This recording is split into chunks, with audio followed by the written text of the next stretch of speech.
How you doing? What up, man? What's your name?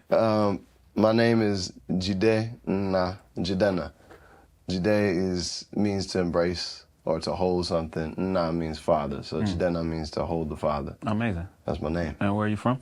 I am from Nigeria originally, but I'd also say Boston, Brooklyn, and now I live in California.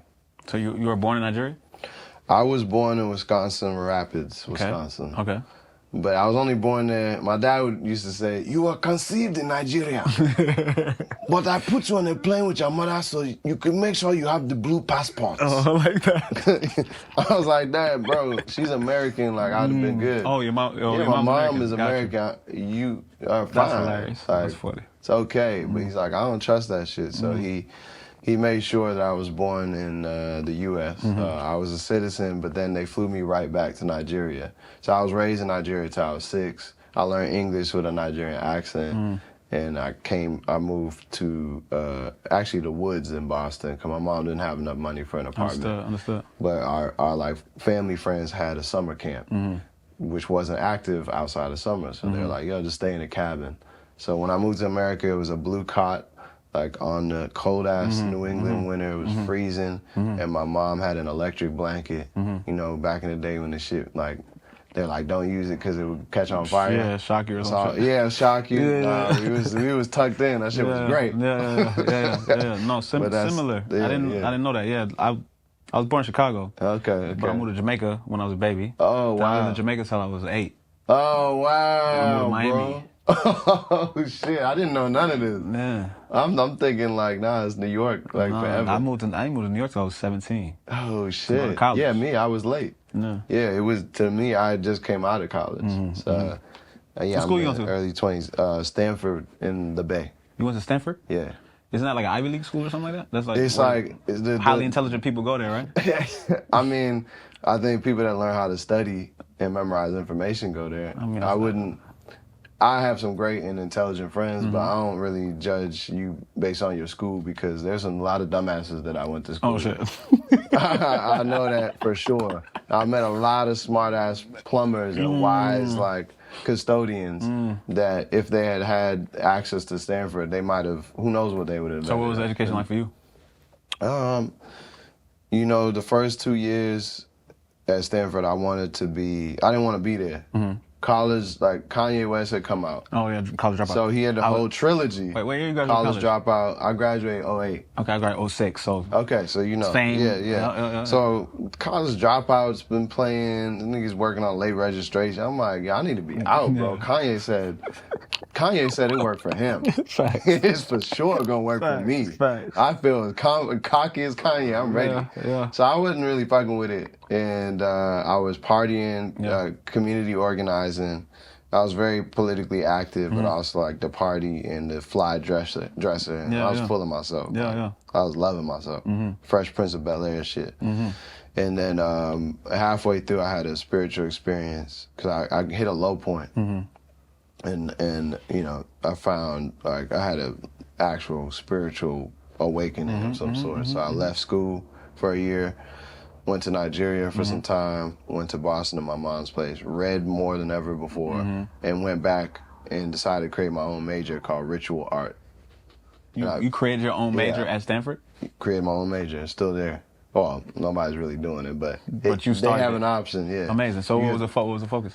It's so ritual art my intent was to study why humans constantly focus on rituals, on ceremonies. Wow. Why do they paint their face in a football game? Why do they have to brush their teeth the same side of the mouth every time or dry their you know? Why are people able to be brainwashed, whether it's America or, you know, Germany under the Nazi regime? How is that possible?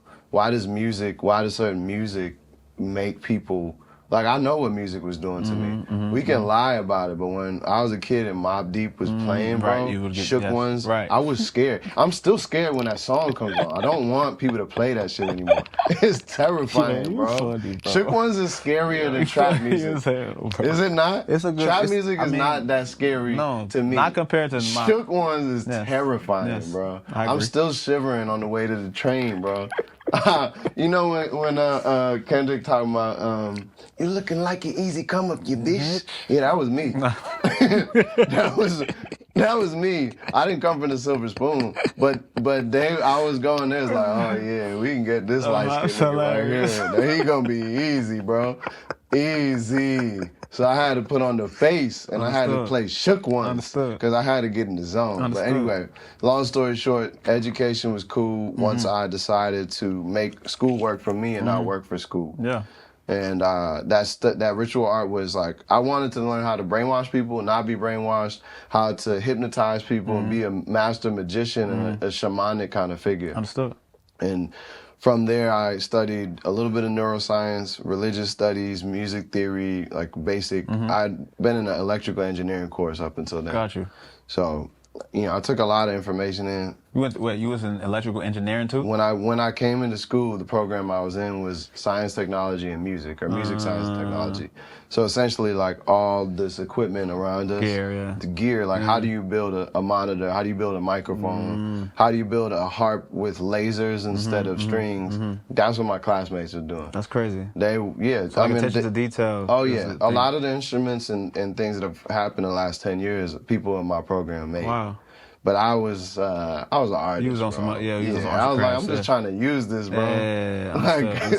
Just be close to it. Yeah, but I was tight at math and science early on, so that shit kind of came in easy to me. But it got real deep, and I was like, you know what? Let me learn how to engineer people's souls. Let me know how to engineer people's brains, because maybe there'll be something I can offer to the masses of black people and people of African descent. That has always been my goal. That makes, because I think we need it. Yeah, for sure. I'm not lying, bro. No, that's I agree why with I'm you. here, bro. Yeah, all this music shit and all this other, talking about love and shit. I love it, but the core. The core was always, how do we change an entire generation of black children in 40 years. Yeah, understood. That's the goal. Of course, no, I get that a lot. Which love is part of it. But I'm just not realizing. Yeah, no, for sure. Yeah, no, I used to motivational speak to kids. I'm sure. In Connecticut. Yeah, high school kids going to college. Oh, okay. Like Bridgeport, Danbury, all the hoods in Connecticut. The forgotten hoods in New England. Just that's like hood over there. Like, it is. So when you were saying what you're saying about the 14-year-old kids you talk to us, I was like, I literally do the same thing. And it's funny because you talk about attention to detail, like, just want to be close to that, to the thing that, just to figure out how things work, you know? So, like, that was one of my things. I used to be like, all right, cool. Like, what's your favorite flavor ice cream? And somebody would be like, oh, pistachio. I'm like, all right, well, name me all the ingredients to pistachio ice cream. And they would be like, pistachio. Yeah, I'm stunned. And so that's really, like, I'm a researcher, so I'm like really big on like sourcing. You know? And so I felt like that's like the main thing that is missing is the effort of that. You know, and like I really love fabric. Do I know where fabric is made? Yes. Do I know why or who made it? Do I know from what animal? Do I know, like, all these things that educate me, that makes me feel more empowered? Yeah. That's where I feel confidence comes from. It's just knowledge of things absolutely. and experience, of course. No, so it's like, which is knowledge, right? It's lived knowledge. So I like that. I didn't know any of that. That's pretty cool. You know, that you lived in Nigeria for like.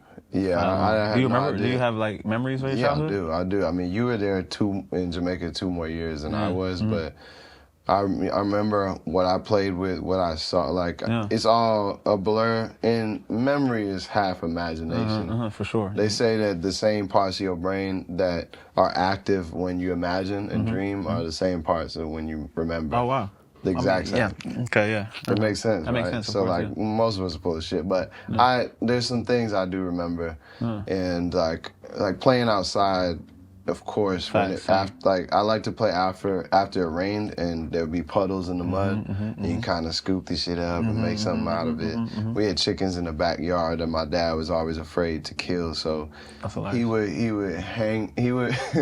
if the house help, we had house help, like a lot of like middle class. I mean, we wouldn't have been middle class in America, but in Nigeria we were like, he was a professor. Yeah. So we had house help that would help us. If they were out of the store and he had to kill a chicken, he would never cut it. he would hang the shit in the clothesline where we had all our clothes and run away. Like, he hated killing chickens, bro. Crazy thing is, he was a strong dude. Yeah. But there were certain things he just couldn't deal with. Yeah. Chickens, big heart, snakes, Yeah. big heart. Now I realize he was emotional, but Yeah. like, you know, we didn't use that word for men back in the day. Right. It was always passionate. Right. He's so focused. He's driven. Yo, we never say that for women. She trying to stake her claim, and we like, wow, she emotional. We ain't never say she's a driven woman. That's true. That's true. Yeah, man. So that was I still remember those feelings in Nigeria. And of course, I remember when I first got to the U.S. because that was a culture shock. Culture shock, yeah. How was yours? Literally about to say, Yeah, like, first generation, that's like a Olympic sport. No, for real. Being first generation especially if like you in the hood, like me, like why you talking? Why bro talking like that? I man? know, bro. I got called Oreo all through middle school. Yeah. Well, okay, because black on the outside, white on the inside. And I know exactly what that is. Yeah. Did you but you was coming from Jamaica? Yeah, I came from Jamaica. But why did they call you that? Because I enunciated all my words. Yeah, because you said your T's. I said door. Yeah, with the R at the end, and not dough. Yeah. You know, and like I had to learn all that. I creased all my pants before I went to school. Yeah. I starched the shit out my jeans and shit. Like, tuck my shirt in my pants and have my belt at my waist. Yeah. Like because I came from a place where I wore uniforms. Uniforms, I know. Yeah, so same. So I just looked at everything as from a uniform standpoint. Even my play clothes was like uniform. Oh, man, damn. You know? You got that. I know exactly. You know what I'm saying? Yeah. So like, I always was on something that no one really understood. Where I was from, it was really tough to like. Oh, that's crazy. Like, so I play sports. But there's one. That's how I got clicked up with people. I already know. That's exactly what I did. Yeah, just play sports. As soon as I realized where I could be, it definitely worked, bro. What'd you play? I played football, basketball, everything you could. Yeah, same. I ain't play no tennis, but I played football, soccer, baseball, but I didn't last long. Them Dominicans had me beat. What else? Football, basketball, soccer was my main thing, and football until I niggas got big and shit. I was in Pop Warner. Yeah, I played Pop Warner too. Yeah, then people started putting on weight. And I was not. And I said, all right, I'll play basketball. Literally, I played Pop Warner until high school, and then my mom was like, you're not getting no weight, so you got to play basketball. Then one summer, I just got really good at basketball. I just played every day. Yes, that was me. Yeah, I was like, I got to get good at basketball. Yeah, I got to make it. Yeah, I got to do something. I wanted to be a basketball player and an artist. That's hilarious. At the same time. Same, yeah, right. And it was part of my identity, too. Because coming from Nigeria, I didn't move to the city. Like, I was in the woods first. So just how long you in the woods? Okay, 1 year. 1 year in the woods. Okay. And then we moved to this other town outside of Boston. Then we moved to Boston. But that first year, bro, like, I'm coming from Nigeria, bro. It's the blackest country on earth. Facts. You know what I'm saying? And then I'm going to New England, bro. Yeah, I know, a suburb, probably one of the whiter places on the East Coast. Yeah. So being around that culture, and I had an accent, bro. 1, 2, 3, 4, 5. You know? I said tree, they laugh. Same. Brother, they were just laughing at me. I was so shy. Yeah. Oh my God. They laughing at my name, so I changed my name to something easier. Yeah, I went by TJ. Oh, for real? Yeah, bro. How long you went by TJ for? All the way to high school, bro. Seriously? Yeah, to college is when I changed it. Gotcha. But yeah, I couldn't do it, man. They laughed at everything I said, and so I was just quiet, bro, until sports. And I got nice at sports, and they started rating me. So I said, okay, cool. I'm going to keep this. Adaptation is important. Man, and I learned how to speak like this. This shit is learned, bro. Same. You know what I mean? Same. Then I had to do so that was white America. Then I moved to the city, and in Boston, I'm on the border of this place called Milton and Mattapan. Mattapan, the nickname used to be Murder Pan. Oh, okay. To put that in context. Yeah, for sure. Milton, though, on the other hand, the governor lived there. I didn't live in we didn't come from a lot of money. I mean, we didn't come from money at all. But we had my mom always made sure we lived on a safe street. Of course. So we was that worst hood adjacent folks. So it's just because everybody be talking about their city, where they from, but I know exactly what kind of place we had. We were the family that we have working class and maybe lower middle class neighborhood trying to make it. You know, we don't have all our shit together. People working multiple jobs. That was the environment. in that environment, I had to learn a whole different swagger because in my early time, it was just these white people, so I thought I learned how to do it from them. Now it's black people, so I got to learn how to pronounce the words like them. Yeah. They into different shit. Renisha Jordan clowned my Michael Jackson get up because I thought he was the GOAT. And she's like, she had this Tupac black, press on t-shirt. She's like, yo, this is what we on. She's like, why you wearing that Michael Jackson shit? This is what we on. She said that struck me, bro. And I dated this white girl from the hood, bro. Casey Baker was her name. And I found out later that she was from the fucking burbs. That's hilarious. She was like a Irish hood rat. Using a white ATO. Yeah, basically. Yeah, exactly.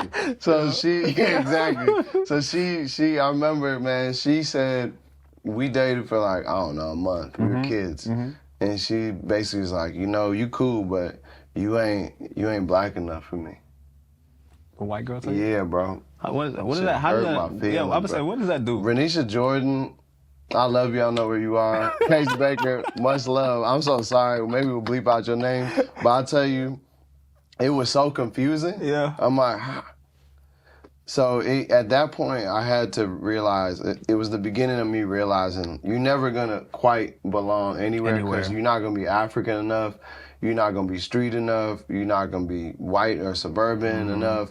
You're a man that walks through all these worlds. So you have to start owning that and be comfortable in that. So by high school was when I learned how to speak a little bit better because I couldn't really talk. I was so shy, bro. I still am, but like I was extremely shy. So I started to learn how to. I don't know if you're that shy now. You're kind of funny, bro. I feel like I'm shy in general. Like, it depends on the room. Yeah, I'm sure. And yeah, sometimes I like 10,000 people. I'd rather that than 100, actually. Or like 20. 20 is a little nerve-wracking for me. It reminds me of classrooms that I went to school in, like, where I'm just like, oh, they can all see me. See the eye contact. But I'm getting better. But back then, I was learning how to speak, and I started listening to alternative music, like Radiohead and like, honestly, everything, bro. 70s soul, like stylistics. I was sampling at the time. I started in production. But that's how music helped me identify with, Lenny Kravitz is rolling around like he's his own dude. I'm like, I can be whoever. I can literally be all these places I've lived, and it's okay. Yeah. As long as I'm an artist. And so art was freedom for me. Yeah, no, you speaking my language, bro. But kind of not, too, because I wanted to be a rapper. And, you know what I mean? Because rap wasn't free until Kanye and then later Cudi and Drake. And there's so many people. And now, Tyler, the creator, everybody has changed it. But it wasn't free coming up. When Shook Ones and everything, all that shit. And 50 Cent was not making it free for me. He was not. I was great. I was already talking like this a little bit, but I was doing it even more. If I show you my early shit, it was crazy, bro. And I didn't always talk like this. Understood. Yeah. So when did you? So from high school you went straight to Stanford. Yeah. Then you went to Nigeria. Yeah, halfway. Through, and you stayed there for long? It wasn't that long. I don't know, a couple months. Okay, and then you went back to school. Yeah, then when my family was like, they sent me to Nigeria. It was kind of like, figure your shit out. Shit together. Yeah, because I went from being like on a roll to starting to flunk out of classes. So like that's what. Why do you think that was? It was the spiritual awakening, bro. I started talking about God to everybody. I told everybody like the earth was gonna change. I was saying like all these things had come through me, and I was writing them down and saying it. So people thought I was crazy. And my friends to this day are the ones that didn't think I was crazy. And one of which is Issa Rae. Oh, fire. I went to school with her. You went to school with Issa? Yeah, amazing. I used to go to her crib literally middle of the night, do some musical score shit for her because she work on it. Yeah. And I would talk to her about like life and God, and she just accepted me. Amazing. Yeah. So her and Tracy Oliver, so they're both amazing creatives, man. So yeah. That's crazy. Yeah, so that was my halfway through point. That was why. Yeah. I like that. It's like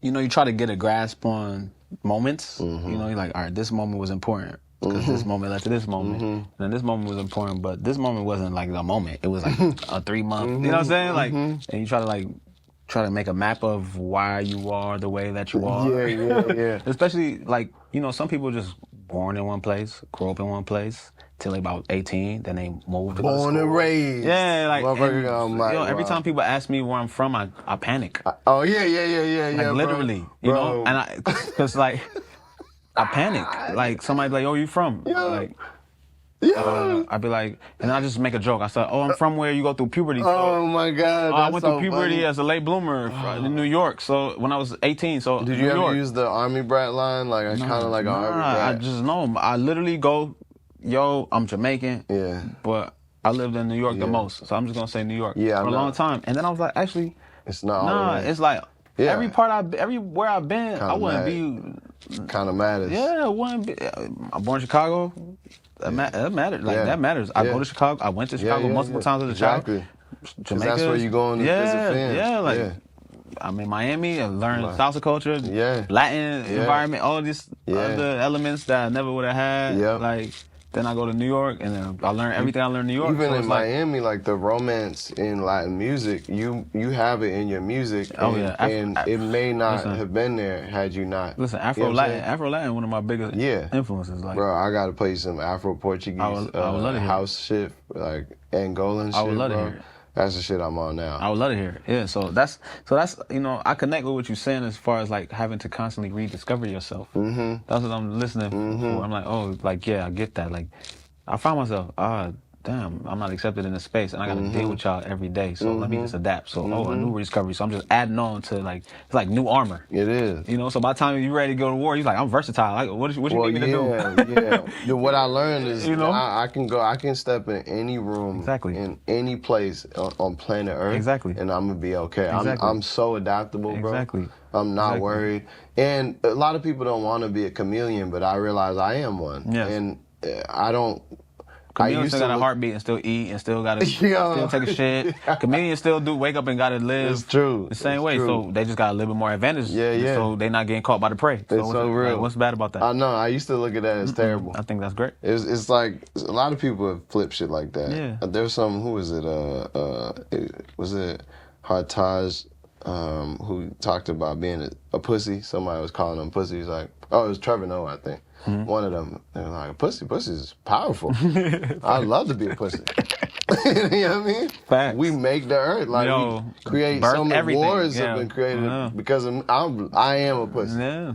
I'm a strong ass, powerful ass pussy. It was something like that. That shit was a good bit. Yeah, no, that's lit. No, I like that. Man, that's cool, man. Yeah, I didn't know that you went to school with Issa and stuff. Yeah, I'm a fan of like, just like, when people do something that creates such a like polarizing thing that is unbeknownst to them. I feel like you did the same thing. You know, it's like that's a synergy thing. It's like if you were around a bunch of people who do that, like you said, Tracy Oliver, right? She dropped Girls Trip, one of the biggest box office of, you know what I'm saying? Like that's like, so that means like y'all on the same frequency, at in the same place at the same time. You know, and then that's like you and Joshua Kissy. Right? It's like when you're sometimes you feel like you're out, you guys are the only people doing what you're doing, and that's, to me, that's an advantage. At the time, you usually look at it like it's a weakness, but it's not, because you get that synergy and then y'all blow. Exactly. Yeah. So that's what I'm saying. So like, you know, I think that's important to acknowledge when you're going through the Rolodex of your experiences to the present. Yeah, that you have the capability and the capacity, and the universe has brought you that in your life. So that means it'll bring it to you as many times as you're open to it happening again. Yeah. You know what I'm saying? Yeah. Like, and so like, and that's how I think about like music. You know, like, so that's why some of my favorite artists, if I play their first album and their second album, you'll be like, just two different people. You know, because they like, all right, like I already created this universe, this world, so this next one is gonna be like the planet over that. Like I go to that planet to get the thing I don't have at this planet. That don't mean that this planet is not fire still. Right. I'm still over at this planet. Right. But it's a special type of fruit that's growing at this planet. I need to go. Yeah. I only could have made the fruit grow at this specific planet. You know what I'm saying? So that's how I look at things. You know? I'm glad you look at it like that, you know, because a lot of artists sell the same shit. Right, exactly. And I wanted a catalog. Right, that's why I can't do that. That's what I'm saying. That's why I'm talking about. Yeah. It would be dishonest for me to do that because of the worlds that I've occupied. Exactly. You know what I mean? Exactly. It's by the age of 18, bro. I lived in 2 continents, multiple countries. I lived in the hood and the burbs and like the woods, and then you know, like it changes you significantly. And then from 18 to 25, by 25 I'm in New York, but I lived in Oakland. I lived around Polynesian people in East Palo Alto, Mexicans, like a whole different world than the East Coast. Yeah, Oakland. I used to live in Oakland. Where? Berkeley. Oh, really? Yeah, off the Ashby stop. Oh, shit. That's how I lived, that's wild. By I lived off Emeryville. Fruitvale. Yeah. I know exactly where you are. Yeah, east side of Oakland off High Street. No. That's crazy. I was there for a couple years. Oh, wow. For school? What the? That's I just moved. I funny. just lived out there. I just like Oakland, man. It's a good city, man. I just like it. It's just a felt like a great West Coast Brooklyn. place. It just felt like a West Coast Brooklyn. It was. And I was trying to get out of Brooklyn a little bit. I get it. So I understand, like, bro. I'm gonna go to this West Coast Brooklyn. Oakland was that. Yeah, no, for now, sure. I mean, it's obviously not. different. It's not that anymore. But it was. And it's expensive now. Yeah. It was a safe haven for me then. Yeah. So yeah, I was running around the Bay, bro. Far. And but you know, I guess my point is just because I moved, and almost every 2 years, 3 years, I moved somewhere. I've lived in Africa. I've lived in South Africa. You know, I lived in Atlanta. Each place, everything that Octavia Butler said. Everything you touch touches you. Everything you change changes you. The only lasting truth is change. God is change. Because of that, I feel like a liar if I don't change from album to album significantly. Agreed.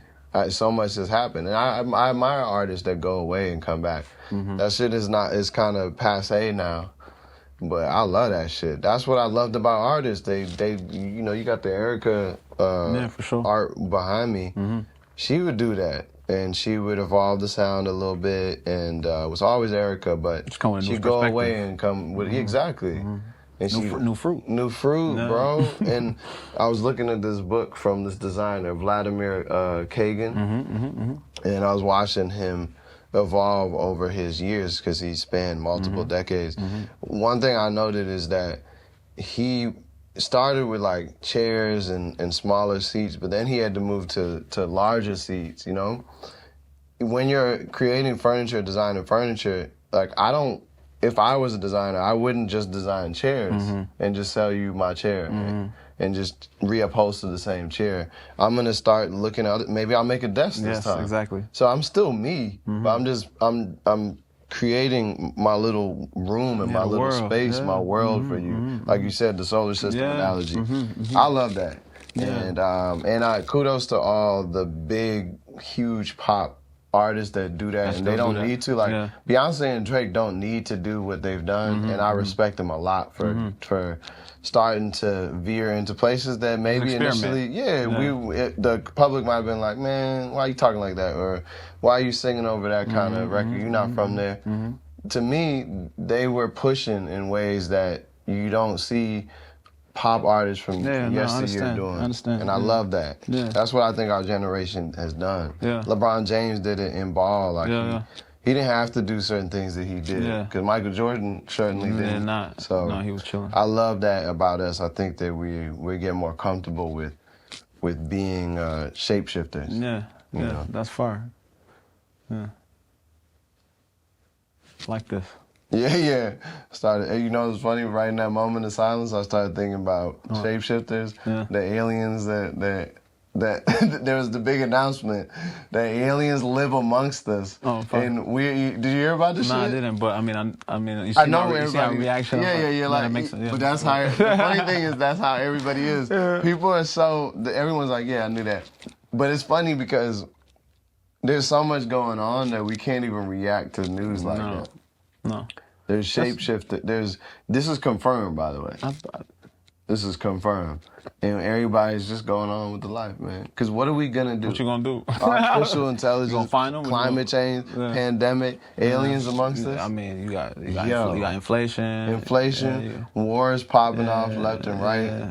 Yeah. This is a wild time, You got bro. capitalism. Bro. What are we going to do? Yeah.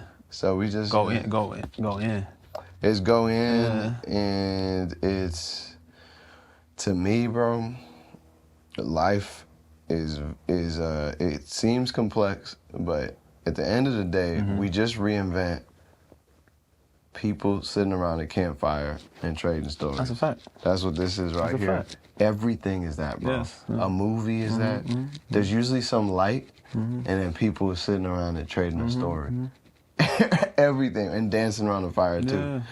Back to that ritual thing you was talking about, back to why you even make that. Exactly. There you go. That's why I studied it. That's amazing to know that, though. That makes a lot of sense with everything that you do. Yeah. It's it'll make a lot more sense, full sense next album. Yeah, of course. Because I'm going all the way in. And then the next one, and the next one. Yeah, but right now, you're right. You know how the artists they knew. Wait till you hear my new shit. Hold up. No, you did it already. That's like funny, bro. You keep doing it already. So no, I appreciate it, man. I'm definitely working on being hard on myself. Because it's that the part of it, being Nigerian probably helped me be successful. Yeah, but it also hurts me. It hurts my sustenance. I can't sustain it because I'm beating on myself, bro. I'm whooping my mind is whooping myself. I know the feeling. I'm getting better, but years of therapy, mushrooms, affirmations. Whatever you could bring. Yeah, trust. I've been trying. Yeah, I think for me, I'm okay with it wavering. I look at it like like Richter on like an earthquake. It's like sometimes it's 2, sometimes it's 6, sometimes it's 5. But the earthquake only lasts so long. So I don't walk around like earthquake about to hit. Yeah. I just let it hit. Yeah. When it hit, I'm like, that was a 3. That's the way of life, bro. Exactly. It's like, that was a 3. All right, cool. So next time a 3 hit, it's gonna feel like that. All right, so I'm prepared for the 3. Yeah. Oh, that was a 6. Okay, so next time a 6 hit, yeah, I know exactly what that is. Like, it's just really that, and that's how I feel about my artistry too. Like, I'm not never holding myself. Like, I'm putting more pressure on my work ethic than anything else. Not even on the product. Yeah. I'm like, how hard did I work to create the thing I saw in my head? Oh, okay. Like, that's it. Yeah. Okay, I put this in my. That's the part of Nigerian. It's like work, So it's like, okay, this is the things that I worked on, and these are the things that I got better at, and this is why this sounds like this. Okay, cool. So the next time I do something, these are the things I'm gonna work on. I'm gonna take this over here with me, but I need to apply myself over here now more. So I go, okay, bet, and that's. How do you, with that method, how do you solve for being the potential or tendency to be a perfectionist? I don't think about perfection. Okay. Yeah, to me, perfection is completion. How do you know when something's complete? When I'm exhausted most times. And not even like, it's just like, it's like going to the gym, right? It's like, you do 2 a days, you do 2 a days, you could be like, all right, cool, I got muscles on me, I'm toned up, like you look in the mirror, like, all right, I feel good. And then you can see somebody walk by and you're like, man, that's weak. And then you go back to the gym and then till you can't lift weights no more. You're like, yo, I got all the muscles I could get. Damn. Like, it's like, it's not even like a artistic exhaustion. It's just like I've exhausted. I've done squeezed all the juice out of this rag I could squeeze, And sometimes I don't want to squeeze all the juice out. I'm like, the rag could just be a little damp. I'm not tripping. That's where I'm at. So, because me, I'm like, I don't know when I'm going to need it again. I don't know when I'm going to go get it again. That's I always look like a gas tank. I'm like, all right, I don't got a gas car, but when I did, I always go, all right, well, never let my shit go down past where it's about to be E, ever. I'm always going to leave that shit. Stop right there. I'm going to the gas station. Yo, you got like 20 more miles in here. Nah. I'm going to the gas station. And that's your Tesla outside too? Yes. All right, so do you let it, tell me, never. What's the lowest you let it 60 go? 60 miles. 60? And I gotta go charge it. Okay, so you don't have the hose at home? I got one at the crib. Yeah. You do now? Yeah, for sure. Oh, that's why it's easy. See, I need to install mine. Yeah, you gotta install one. Yeah, I know. I know. Yeah, because that's easy. In Atlanta, Tesla, same shit, easy. Go back to Wonderland, hose, boom, done. Everything here, cool. like, Because I got it. Well, luckily in the building they got a hose. Yeah, I'm sure. But man, when I didn't have it, this was a little different when I first got it. Trust. Yeah. But I still was living by that, so I was still at the charging station like this. Everybody, oh, pull up, we at the function. Where you at? I'm like, that's me. I'm at the charging station. That's bro. me right now. You understand what I'm saying? I was like, man, I'll be over there in an hour. You feel me? But yeah, I look at life the same way. Like even when I make albums, yo, I used to like, you know, if you come from a place of production first, and you create an idea from nothing, and then you finish an idea. In my head, I'm like, then I did what I'm supposed to do. I started something by myself, and then whatever. If I got help all the way through, whatever the case may be, it's over now. We done exhausted it. I can't bring in. There's no one else I can bring in here to make this better than what it is right now. Yeah. So that's why I'm thinking about exhaustion. You know, like I always think about things from prototype base. So yo, prototype 1, prototype 2. Like editing, I'm not editing a music video that I'm directing more than 6 times. I'm not going past edit 6. I have edits on mixes and I'm not doing more than 3 mixes. Listen, once it gets to mix 3, like it's I'll tell you a story key into that. Yeah. So I was mixing a song I got called Earth Girls in Raphael Sadiq's studio, right? I had already released it. Right? But then I got a Def Jam deal. And I went back in like I gotta remix all the songs, whatever. Got the budget now. Cool, do all that. So I'm in there. Fucking stupid. I'm in there, right? I'm like, I'm remixing Earth Girl. I'm in there. We sitting in there. 3 days in a row we mix, new mix. Sadiq walk in, he pop his head in there. He go, yo, Jay. What's up, Ray? I'm annoyed. I don't want nobody to talk to me. Like, I'm working. Don't come in here like that, right? I'm working. It's his studio, right? That's so funny. I go, what's up, Ray? He go, you still mixing Earth Girls? I said, yeah, bro. He said, didn't you already release it? I was like, yeah, but I'm about to drop it with the album, so I'm about to mix it for the album. You know, I'm like, I'm in a mode right now, bro. He goes, how is it going? I was like, we ain't find it yet. He goes, all my best songs was my demos. And he walked out.